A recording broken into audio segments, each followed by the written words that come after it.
Assalomu alaykum. Do'stlar, mana Qirg'izistonda asalarilar mehnat avjida. Mana asalni bosib ishlayapti astoydil.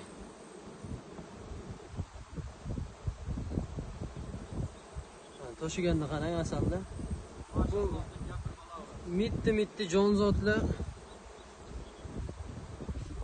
shuncha tonnalab kerak bo'lsa asallarni toshib tashlaydi. Ya Allah.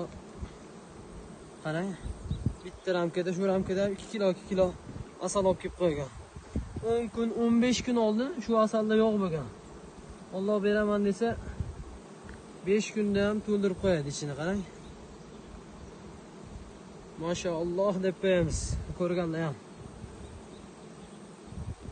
Mana. Bitta ishlarini ham ko'ringlar-da. İşlerini ham go'zal qilib, juda ham chiroyli qilib qo'yibdilar. Mana tabiat. Kiygot sepgandakka. Zakasni kiygot mana.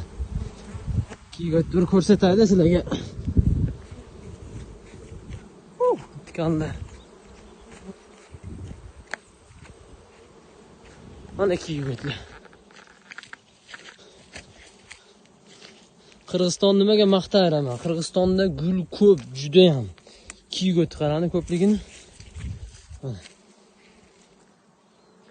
Mana oppoq ochilganlar, arlan qarani, arlan. Maşallah. Alloh buyukligi. Alloh shu mitti jonzotlardan, mitti narsalardan shu tabiiy asallarni insonlar uchun hammasi kiygot shu tomonda, polni kiygot. O archalan tagi ham kiygot. Mana bu yoq asalarlar. 300 ta yashiqda bor bu yerda asalar. Bu asallar ham, bu asalarlarning mehnati ham siz uchun do'stim. Alloh ne'mat qilib bergan. Qadriga yetish kerak. Xudo xolasa inshaalloh bu joylarda 1 gram shakar quyilmaydi. Sababiki gul yetarli bu yerda, shakar berish hojati yo'q. Ko'rib turibsizlar-ku kiygot ko'pligini.